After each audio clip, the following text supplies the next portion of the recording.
Ospital sa Pampanga na punong-puno ng kababalaghan.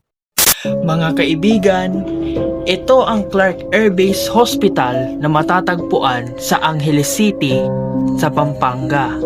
Ang ospital na to ay binansagang Ghost Hunters International na one of the most haunted places in the world. Noong panahon ng Vietnam War ay dito dinadala ang mga sugatang sundalo para gamutin. Marami sa kanila ang binawian ng buhay. Dahil dito, sinasabi na narito pa rin daw ang kanilang mga kaluluwa.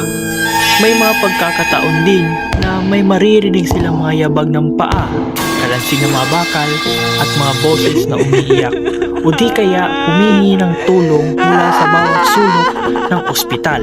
Marami rin mga naglakas ng loob na pumasok dito at nagpatotoo na bigla na lang lumamig ang paligid o kaya may nararamdamang presensya na tila nakamasid sa kanila mula sa dilim.